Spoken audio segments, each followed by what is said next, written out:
Welcome to the Midlife Career Rebel, the podcast created for high-achieving professional women to gain the clarity, confidence, and courage they need to go after and get the life and career they want. I'm your host, Dr. Carol Parker Walsh, lawyer, social scientist, brand strategist, executive coach, entrepreneur, and midlife career rebel. Each week, you'll learn strategies to manage your mind, navigate the challenges of midlife, and take control of your career so you can thrive doing the work you love. So if you're ready to tear up that rule book and create your own, you're in the right place, and I can't wait to show you how. Hey, Rebels, welcome back to what I'm calling in season 2, the Career Rebel series, a conversation with game-changing women. And today we're talking to Liz Bronson and Kathleen Nelson-Troyer, the host of Real Job Talk, the podcast for mid-career professionals seeking practical advice, inspiration, and guidance. Combined, these amazing women have over 20 years of experience in recruiting, HR, career coaching, and so much more. And I've had the privilege and pleasure to be a guest on their podcast. And I'll drop the link as well as other things in the show notes so that you can check that out. And after spending time with them, I knew I had to bring them here to bring their wit, wisdom, and experience to you so you can learn so much more. And so without further ado, welcome, ladies, to the podcast. Thank you so much, Carol. We're so happy to be here. Thank you. I am so happy you're here. So I would love just for you guys individually and together to talk about like why you started the podcast. And I know whoever wants to go first is totally fine. But, you know, Liz, I know you're a VP of people at Support Logic, and you're also the owner of Liz Bronson Consulting. And Kathleen, I know you have your own consulting practice as well. And, you know, came out of a career doing so much in, in corporate space before you started your own. So I would love to hear a little bit about each of you all's individual journey and then coming together to create the Real Job Talk podcast. You want to start, Kat? Go for it. Sure. Okay. So I'm Kathleen Nelson-Troyer. My friends call me Kat, so you can too. And I started my business, Jigsaw Solutions, in 2003. So it's just amazing to me that it's going to be 19 years this year. Wow. Wow. Congratulations. I'm going to have to do something big next year to celebrate. Yeah. It actually started as Jigsaw Staffing Solutions.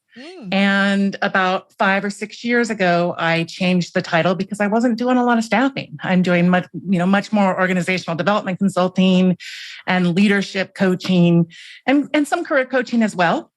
So most of my practice is working with corporate clients. I spend most of my time encouraging the leaders that I work with to have the necessary conversations, even when they're uncomfortable. So, a fair amount of time of, okay, this conversation needs to happen. How are you going to approach it? How are you going to be kind and direct and get the outcome that you want? So I do other things too. I do 360-degree feedback and, support my clients' companies where they need support from the people side. Yeah. But it's more people-oriented than kind of HR operations. Gotcha. And I started eons ago. I have more than 20 years experience personally. So Liz has about that too. So we're probably combined, 40 plus years experience, but I don't want to date myself. Right. We'll say 20 plus. But I started in staffing. I started on an agency desk and moved over to corporate staffing a couple of years later, worked for companies like Charles Schwab, and Barclays Global Investors, where I met Liz in 2004. And that was, Liz has been such a blessing in my life. And it's just so amazing that I get to work with her on a weekly basis with this podcast. It's been great. That is so awesome. Okay, Liz, what's your story? How long do we have?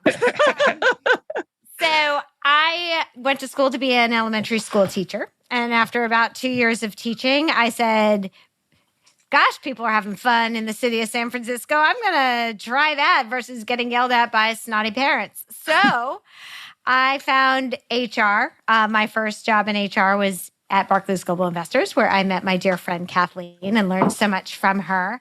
And I started in HR when did a lot of severance agreements after the dot-com bust, went into the happy side and wanted to give jobs versus take jobs, and moved down the peninsula and hated driving up to the city. So I got a job at VMware when they were around 500 people. And my husband actually was working there and introduced me, and that's how I got the job. And I stayed there as a consultant the whole time for 9 years. And during that time, I moved to Austin, Texas. I had 2 children. I had a husband who traveled a ton, and I kind of career flatlined, but in a really good part of the business where I met a ton of leaders and was able to do a lot of influential recruiting and consulting with them. I couldn't deal with the big company because it was so much process and not getting stuff done. And so I hung my shingle when one of my favorite leaders left and promised me a gig on the other side. And so opened my own consulting business about almost 9 years ago, and worked with over 25 different companies in that time. A lot on the recruiting side, a lot on the HR side, helping early stage business thinking about their people. And towards the latter side, my kids were getting a lot older. They didn't need as much of my time. They needed more of my direct attention. I started to yearn to go in-house again.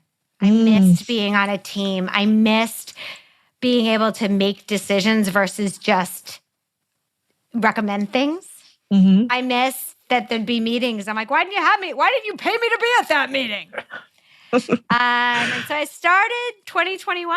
I was like, I'm going to just put it into the universe and see if anyone bites. And I knew I had a really different background. I hadn't gone up the ladder like most people. But in early September, started talking to Support Logic. I knew some people there. I knew some of their advisors. And after about a week of interviewing, they offered me the role to lead the people department. And I've been building an HR department since September 30th. And it's been, well, I'm not bored anymore. I'll tell you that. Not bored. I love that. Now, I want you guys to talk about the podcast, but something you said really caught me, which was that, I went looking and I didn't climb the ladder like, people would typically see, but you still were able to identify what you wanted and brought all of your brilliance together in order to land this position. And I would love, you guys are like, OGs in the HR space and recruiting space, right? So, what would you say helped you to be able to pull, teacher and, HR and all the different things that you've done together in order for you running your own business for what you still do, but running that independently and then coming back into the space, going after something. Most people are so set on this like path, and which I think is like, basically played out and not even, the way to go anymore. But how did you do it? And what would you advise to people who think, I only have one way to go to do what I want? So Carol, the path didn't work for me because early-ish in my career, I became a mom and I wanted to be a hands-on mom. And, we moved to Austin so I wouldn't have to go back to work full-time right away, because in the Bay Area, I would have. Yeah. And I had a husband who is an amazing dad and super great, but was traveling 75, 85, 90% of the time. So, and I did not want to outsource parenting. For me, that didn't feel right. I also had 2 kids under 2, so that was fun. Yeah. And so I stayed at VMware. They let me be part-time, which I'm forever grateful for. But that's what I could handle at the time because that wasn't my focus. And so when I thought about my career, I kind of knew that I was making the choices that worked for me at the time and figured I'd deal with the rest later. I knew what my potential was, or thought I knew what my potential was, but I knew that I couldn't go for it and be happy. And so what I would do, I aligned myself with really great people in the business. I showed them that I could be that HR people advisor. I put myself in that situation so that then when I was a consultant, they hired me. All my business came from ex-VMware people, either referring or hiring me directly. But a very conscientious choice to flatline because that's what worked with my life. And then I figured I'd deal with it later. Wow. And if I needed to, I could go back in as a recruiter and climb the ladder or something. I was lucky that I didn't have to do that. I got really great consulting gigs that allowed me to kind of spread my wings a bit, which gave me enough credo to then come in-house at the level I did. But not everyone, look, I applied for jobs in 2021 and they're like, you're not qualified. I'm like, yes, I am. And or I would talk to people and like, yeah, but you haven't really, that happened. My boss took a chance on me. Yeah. I will tell you, Carol, though, he wouldn't have if I hadn't come highly recommended by one of his board members and two of his e-staff members. It was my network. It wasn't my resume. It was my network. I love that you said that because I always talk about that. A good network will do twice more than what a good resume will do. So I love that you said that. But I'm wondering, we talk a lot about like confidence and self-confidence and the fear of, the unknown. And so, you sound as you describe it, like you were confident and self-assured the whole way through. Was there any moments of like, oh shit? Great story in hindsight. I knew that I was flatlining at a point where I quote unquote should be growing, but I didn't feel like I had a choice in order to be the mom I wanted to be. And like I would tell people, I know I could have, but I didn't. But I don't regret that choice. And I just figured I had to make the choice that was right for me and my family, which will always be my number one priority in that moment, so that I wouldn't have regrets. Because I could have regrets on the career side and live with myself. I couldn't have regrets on the family side and live with myself. Gotcha. And I'm lucky. Look, I wasn't the main breadwinner. I was the secondary breadwinner. And so there were certain things that were not on my shoulders, right? Mm-hmm. But I knew the career choices weren't the best career-only choices. But yeah. I did focus the last couple of years. I did focus a lot on personal brand. Starting this podcast with Kat has been revolutionary and thank God she joined me on this because I would not have done this journey by myself. Yeah. But just in widening my influence and breadth and establishing myself as a thought leader. Oh yes, I have a podcast about careers. I know about careers. Like it helped for sure. But I would say I was not confident. And in fact, there was definitely a point probably when the kids were like 6, 7, 8, 9, where I was like, I've screwed myself. I'm never going to be able to get back where I want to be, or I'm going to have to slog. But then if you had said, well, are you going to go back full time and do it now? The answer was no, I couldn't. Yeah. I couldn't see how I could do it. I am sure I could have if I had to. Yeah. You know, Liz, the thing about your story that I know because I've been able to witness it, along the way with you is my career coach. Liz knows who she is and what her priorities are. Yes. Right. And so that was very intentional. And when we're intentional, things end up working out better for us in the long run. Absolutely. I love that you said that. Yeah. Yeah. And I think that is so true. I think being in touch, I was going to comment on that what you did was believe in your values, what was important to you, and didn't let anyone else talk you out of that. And so you followed what was right for you. And I think so many people aren't even in touch with what that is, let alone follow it. And I think that's so amazing. What were you going to say, Kathleen? Oh, I just think it's important to really know what you want. Yeah. Liz and I are speaking at the Women Transforming Technology Conference in April. And the theme of the conference is Elevate Joy. And so we set a proposal in December or November or December. And we're going to do a talk on elevating joy in your career by knowing what your must-have list is. And using that to leverage your career choices. Yeah. So that's part of the process that we both use when we work with one-on-one people who come to us for career coaching. It's like, yeah, we can help with your resume. But before you do the resume, there's the real work is up front. The resume is easy when you know what you know. You know what you want. Yeah. Yeah, I love that. Yeah, I always say a resume is just a record of what you've done, but you have to figure out where you want to go. The resume is a marketing tool, right? Yeah. I mean, yeah. Totally love that. So what led you guys to create the Real Job Talk podcast? Real Job Talk was Liz's idea. She came to me during a really busy time with my work and said, I got this idea, Kat. I got this idea. And I was like, this is a really good idea. Let's talk again in 6 months. And I think it was about a year later that I said, okay, now's the time. Because one thing I've learned in business is, great ideas are important, but right timing is even more important. Yeah. Sometimes, you got to know, what do you have on your plate?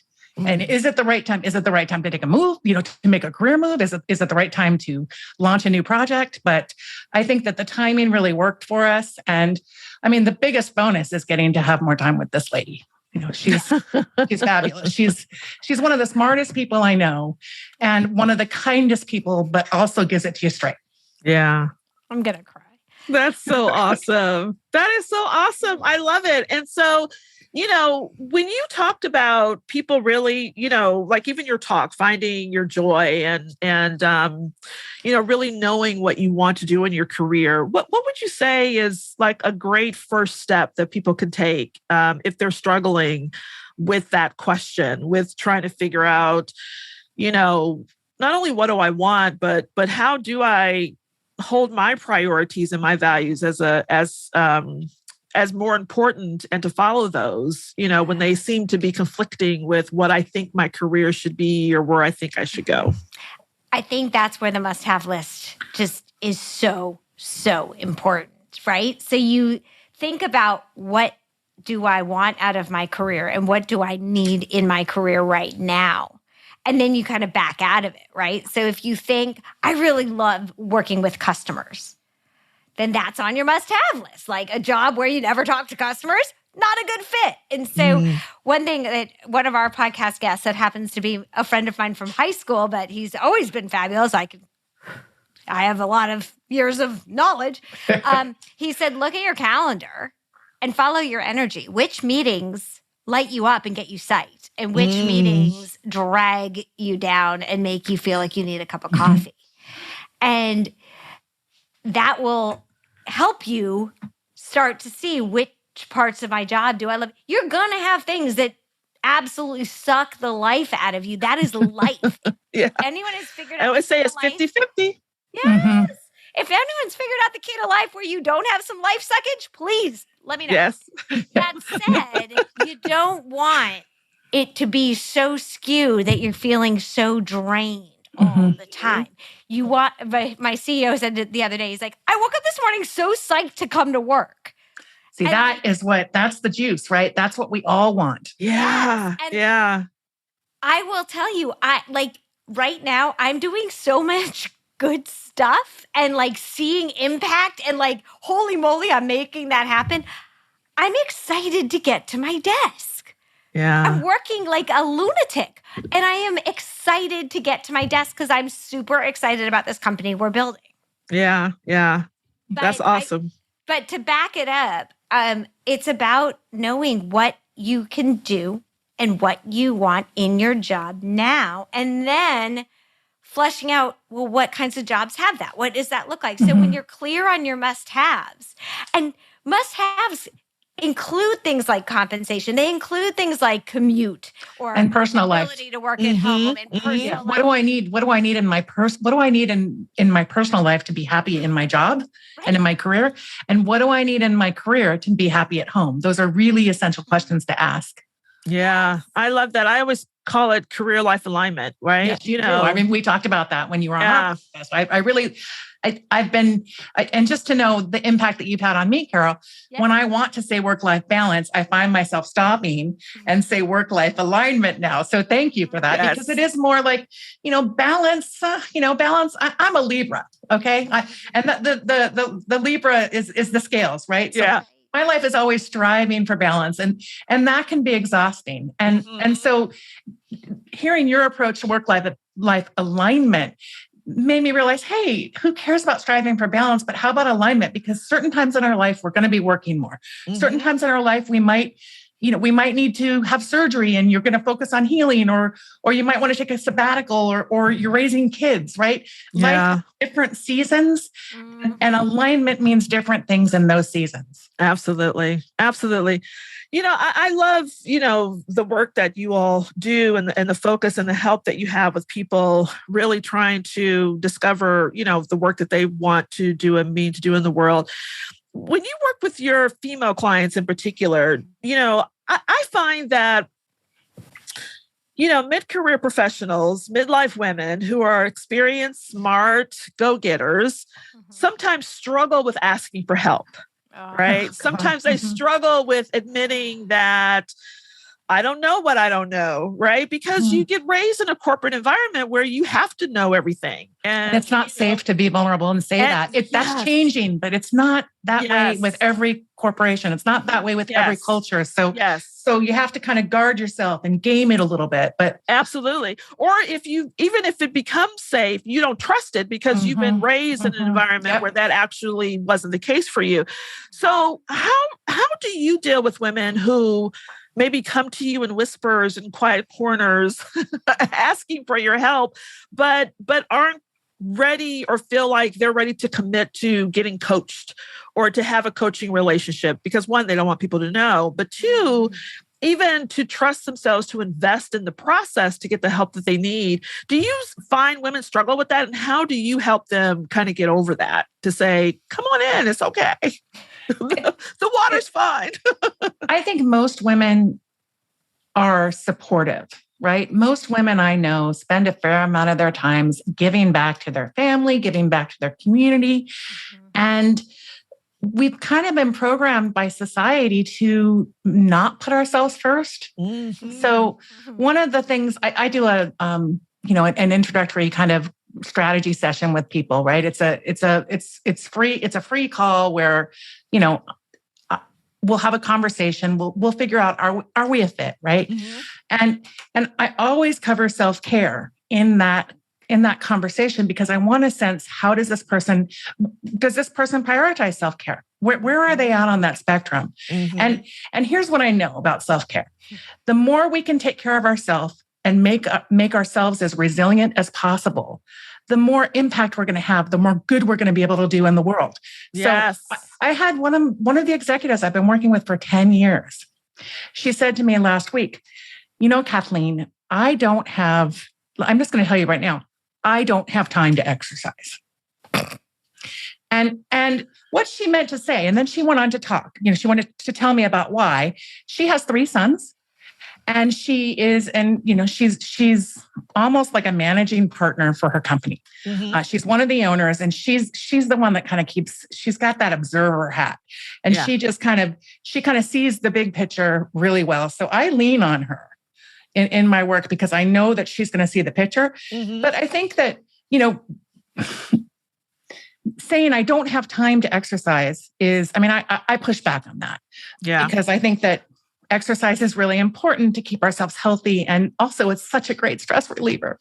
And as I was enjoying my workout this afternoon, that didn't happen this morning, but it happened this afternoon. Yay. But basically what I think she meant to say to me is, right now in this season of my life, it's more important for me to have time at the dinner table with my sons and my husband. But I think our perspective is everything. Yeah. So, working with how we can be constructive with our thoughts and what we tell ourselves is so important. Oh, absolutely. And I think everyone deserves support. And women tend to give support more than receive it. So, take little steps in accepting support. Yeah. If it's offered, if you're one of those people that has a hard time receiving support, and whether that's free or paid, right? If it's offered, accept it. Yeah. I love that. And then that becomes, you take little steps. You start with, accepting taking on a complimentary conversation.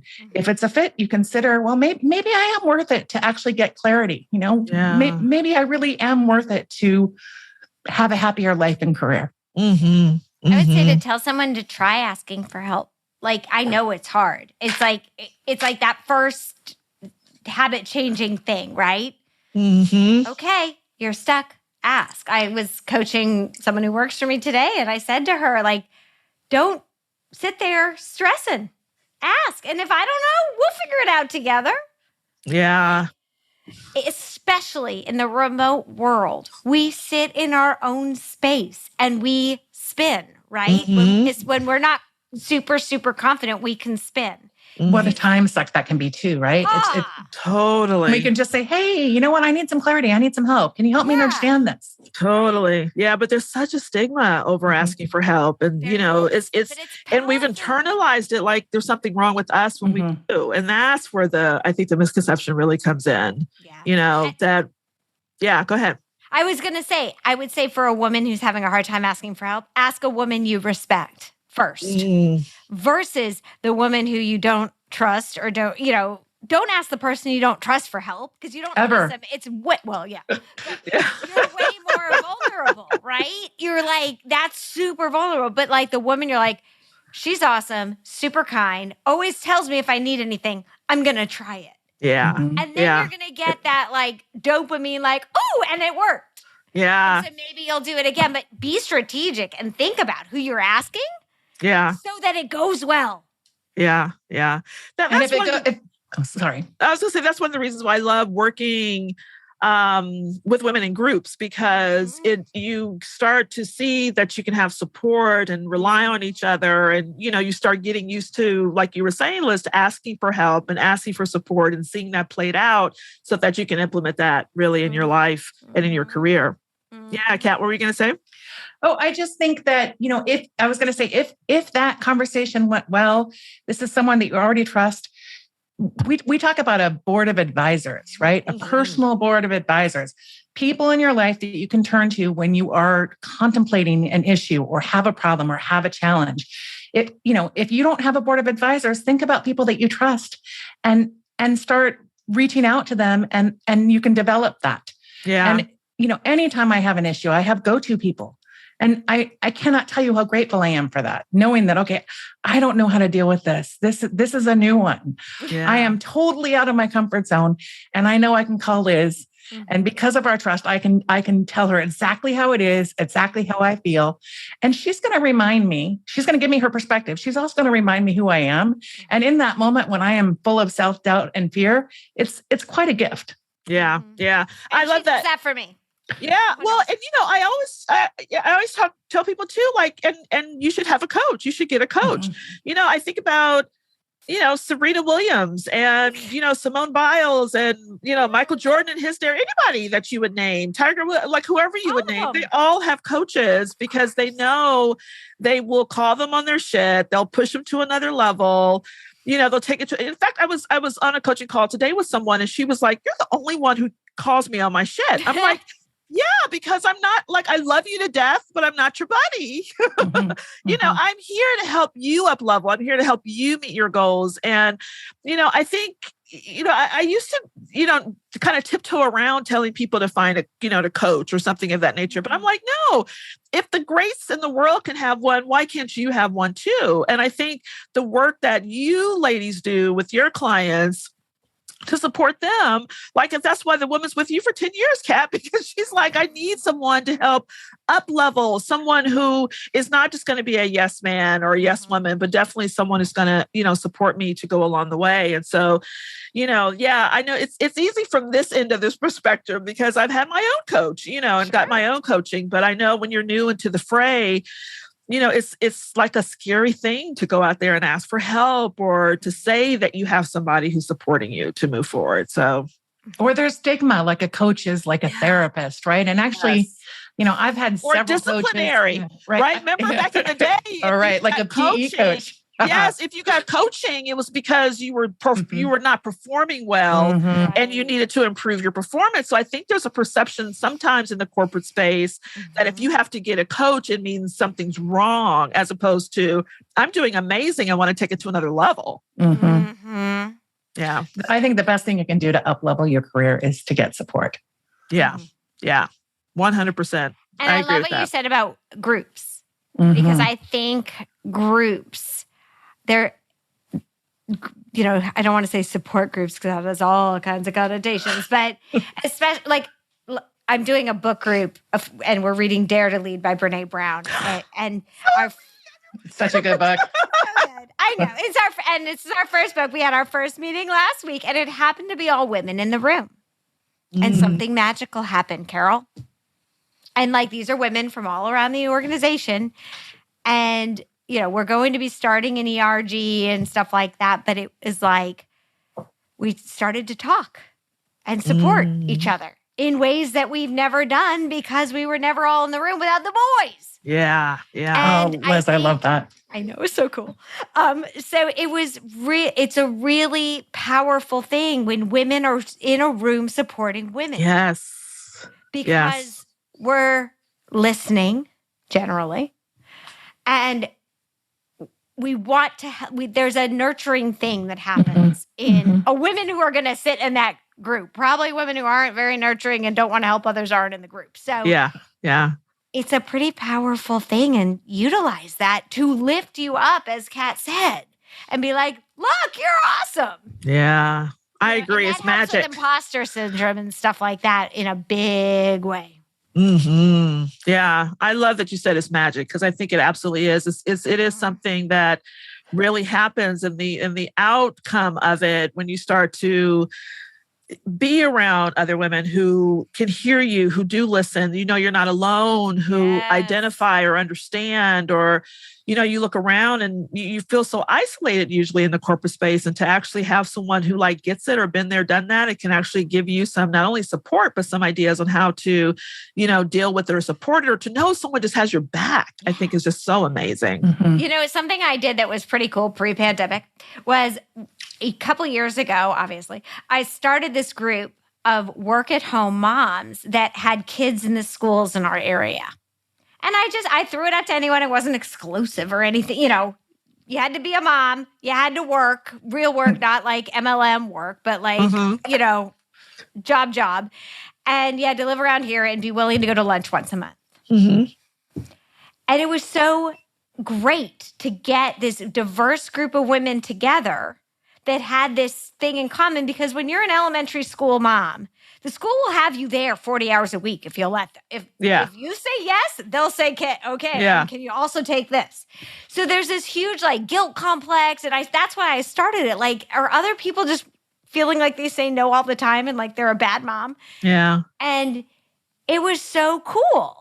Right? And this wasn't career coaches, but we ended up talking about work and the balance or work and how we dealt with days off, rando days off for teacher conferences and stuff, and supporting women, problem solving together, fetching a little bit, but that was okay. Yeah. It was super, super cool. Again, this group that had this one thread in common ended up being a real support system for each other.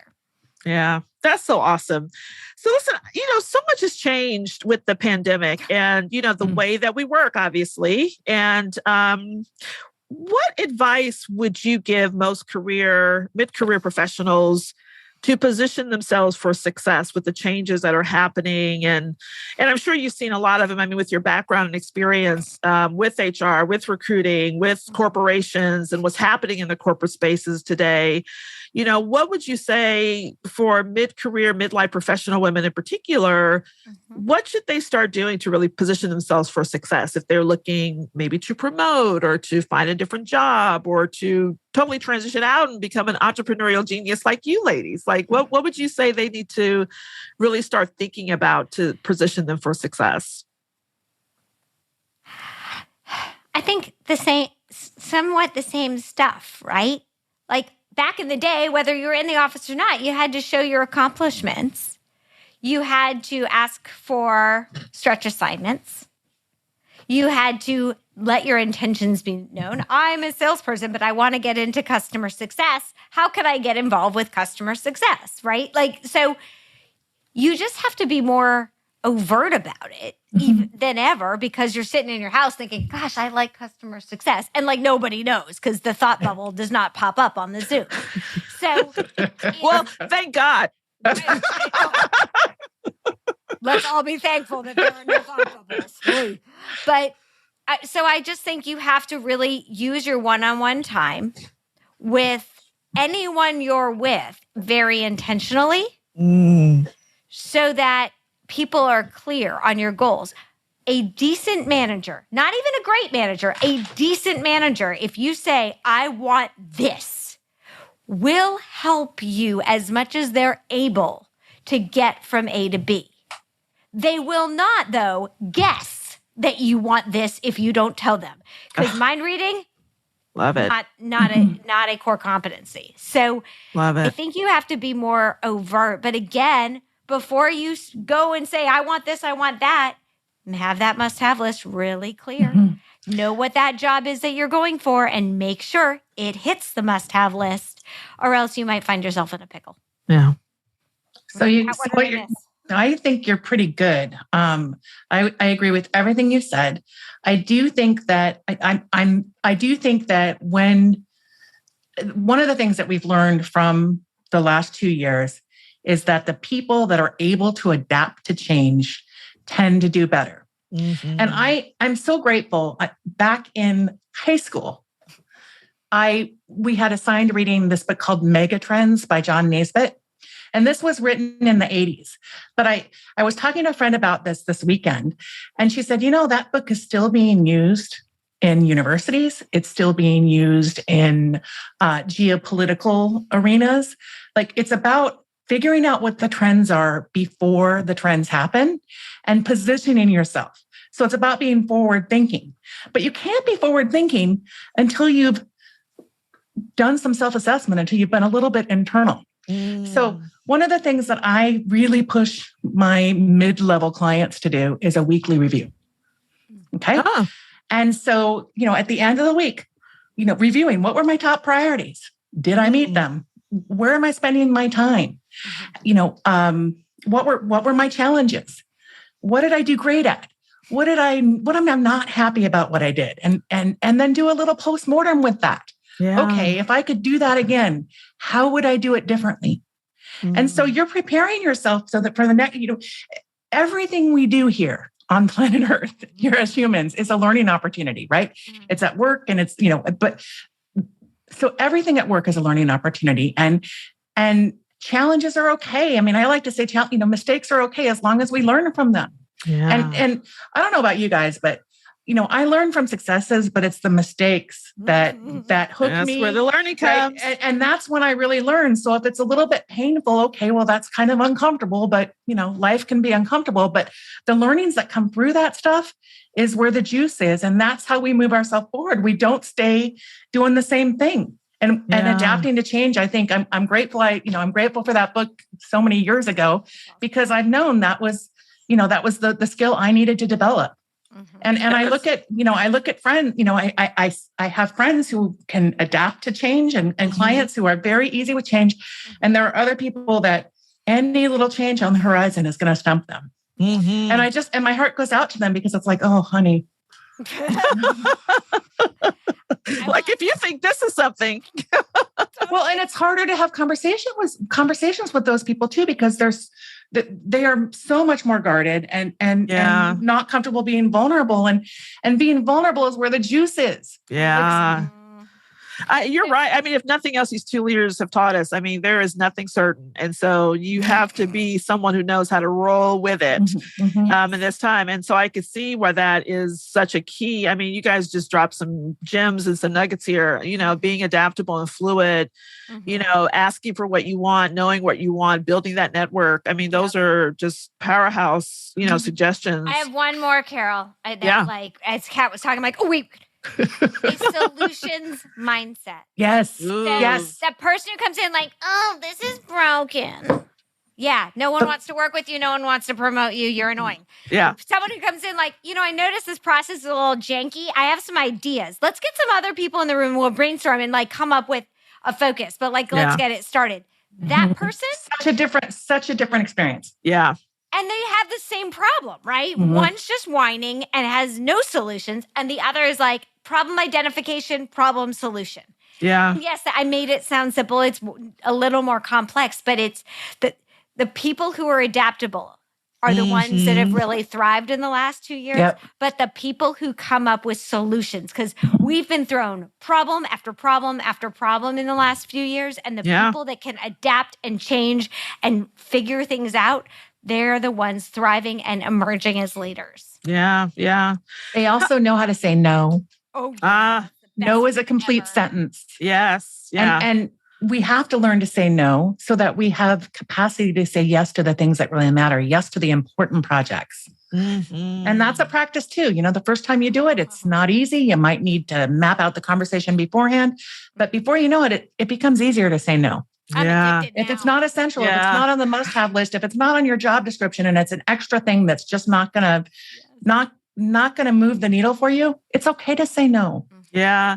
How do you suggest women work with that, getting that mindset to feel that confidence to say no, to ask for what they want, to be adaptable, to really, shift, particularly if they have been sitting back in this, I don't want to call it victim, but, just kind of letting life happen to them as opposed to really stepping into, as I always say, the driver's seat and control of your career. Be the CEO of your career. Yes. Yes. The no thing. I'm all about it. And it was hard. I had to learn the hard way. And I read this book called The Ambition Decision that was like, it talked about these high achieving women in their mid 40s. They were either they had opted out of their career, or they were in the middle. And the in the middle ones would take on everything to try to get that challenge. And so they were like the most overworked because they were trying to do it all. And I'm like, oh, whoops, that's me. Because I wanted to be the room mom, and I wanted to have, and I had my own business and this and that. And I was exhausted and burnt. And so I learned that you only say yes to the things that are truly going to bring you joy. And that feels weird as a volunteer, like, I want to help the class. Well, I get joy maybe out of chaperoning the field trip, but not cutting out stuff at 10 o'clock at night for the teacher. So I'm going to do the volunteering in the class that brings me joy. It does not bring me joy to bring cookies for some teacher potluck. That said, there are other people that will bring the cookies. Promise. And if you call me the night before and say, I am hosed, I need cookies, I am stopping at the grocery store and bringing cookies. Because by the way, store-bought cookies, just as appreciated as homemade cookies for those teacher luncheons. Lesson learned. I love it. It's about learning to say yes to the things you really want to. And when you start saying no to the things you really don't want to do, and again, following your energy and your joy, all of a sudden you stop feeling so overwhelmed, because the things that make you feel so overwhelmed are the suckers of the energy. Draining, yeah. And they're the things that you said yes to when you wanted to say no.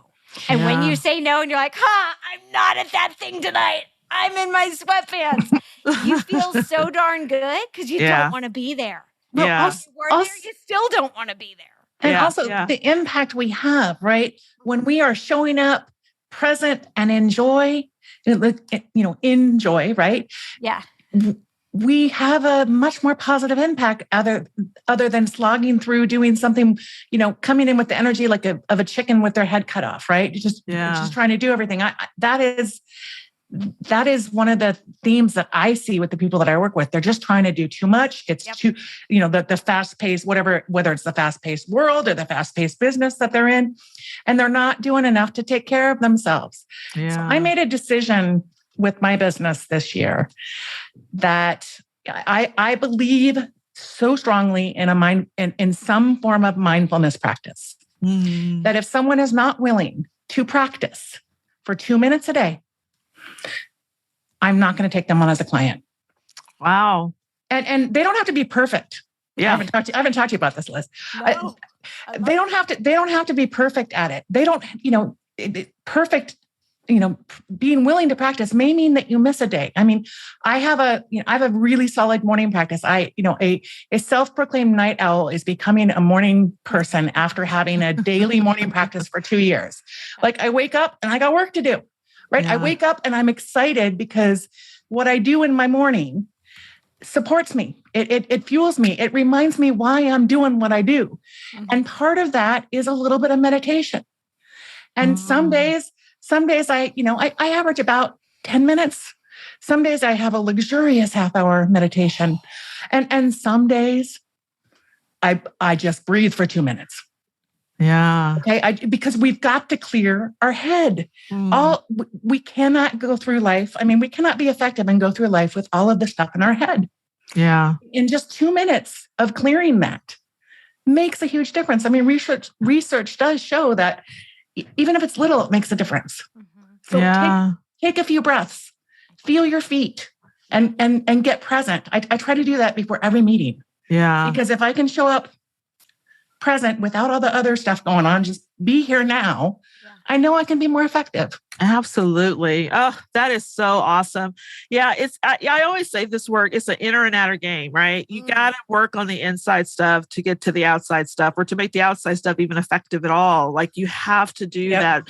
I love that you're having this mindfulness practice and working with people who are committed to just taking 2 minutes, to just really figure out what's going on up here, just to clear it out and to focus.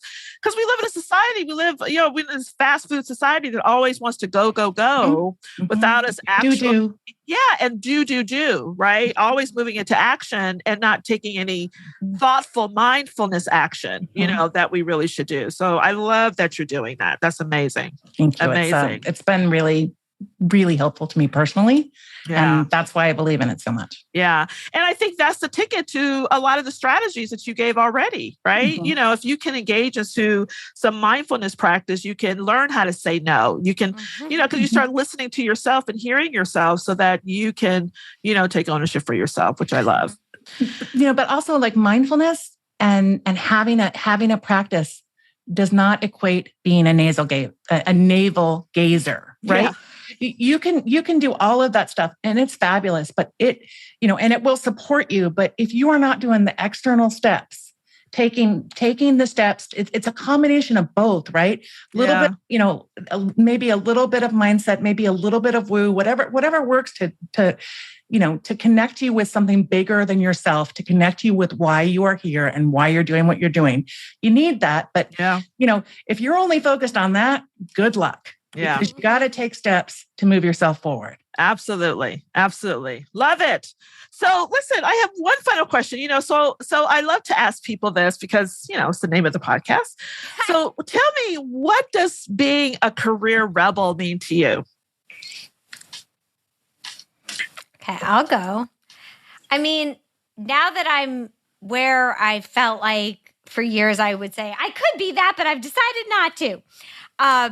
And now I'm doing it. And Carol, it scares the crap out of me half the time. I'm not going to lie. Like, I sometimes sit in meetings like, oh my gosh, I can't believe I'm here. And then I'll hear myself say something. I'm like, I can't believe I said that. And I did buck the system. I took the road less traveled. I took huge risks. Again, none of them I regretted because I was home with my kids or part-time, like I was really hands-on and running my household and all that stuff. But I didn't know where it was going to go or how badly it was going to impact me. And that was gutsier than I think I realized at the time. Right. And then when I decided to pivot, kind of lean back in, and then I was like, no one's going to believe me. And it was so dang scary the whole time. And I just had to kind of keep believing and pushing through and having friends like Kat who were like, no, you can. And I'm like, I don't think I can. She's like, you can. Just go. And and now I'm here and I'm the only woman on e-staff. I'm the only woman. I think we have one other that's a senior manager, but I've hired, since I joined, we've hired more women than men at the company. I'm being loud and obnoxious about it. Wow. And I'm doing it. And I feel like a rebel because I'm now double downing. And I'll tell you something, Carol, I couldn't do it without my husband because he made a shift to shift back a gear so that I could shift forward. Nice. And he said, it's your turn. Go. And he gave me my wings, which I clipped for myself. He's always been incredibly supportive. And so I would say have a partner that supports you is awesome. Yeah. Amen. Journey. But yeah, I got my wings was. And now I'm going. And like, I don't know where it's going. But yeah, I feel like a pretty big rebel because I bucked the system and still ended up in the right place. I love it. You did it afraid and did it anyway. I love it. I was scared That's right. death. And I was scared to death when I took this job. And I'm probably scared, now it used to be every day, all day. Now it's a few times a week. Yeah. That's pretty good. That's pretty good. That's pretty good. If we're not scared at least one time a day, we may not be doing the right thing. Exactly. Exactly. What's the worst that could happen? I had a thriving consulting business that I shut down. So, Yeah. What's going to happen? What you going to do? Right. That's right. I know I'll land on my feet. I've proven that. Yeah. And I love it. One thing, Carol, you said when you were on our podcast, you said like, how you talked about how when people are like, well, I've just stayed home and I've just done this, and you're like, just? Mm-hmm. Dude. It counts. It all counts. All of your experience counts. And so when we remember the power that's within us, that, yes, when you've had the crying baby or my baby had C. diff at one point, it was awful. But we got through it. Yeah. And when you realize what you've gotten through in life, not just in career, in all of life, all of us have had setbacks. Mm-hmm. All of us have had learnings. Mm-hmm. Get your power from getting through the learnings and landing in a better place. Love it. Absolutely. Me too. There's proof. That's all proof that if you did it then, you could do it again. I love it. Absolutely. What about you, Kat? I just want to say I love the looking at the worst case scenario, right? You've got that mapped out. Hey, worst case scenario is you go back to having a thriving consulting practice. Right? Oh, well, no loss there. So, I'm going to piggyback off Liz here. And I believe that being a career rebel is being willing to speak your truth, even when your voice is shaking and your knees are wobbly. And career rebels will connect with their vision and their why on a daily basis and understand the value of that 2 minutes to do that. And that gives them the strength and the courage to do it their way. They really are CEOs of their own life. Wow. Mic drop moment. That was awesome. Oh my God, I love it. So much amazingness. Listen, Liz, Kat, thank you so much for being on the podcast. It was a pleasure.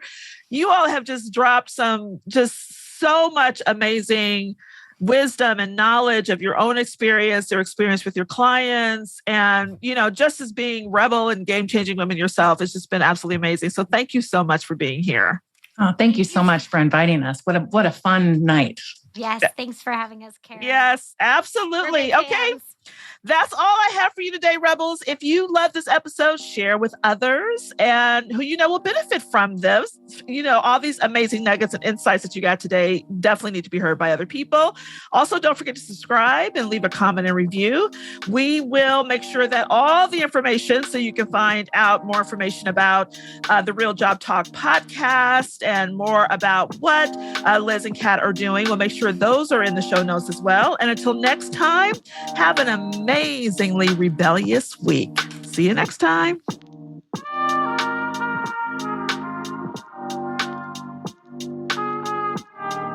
Hey, if you're loving what you're learning on the podcast, then you've got to come check out the Career Rebel Academy.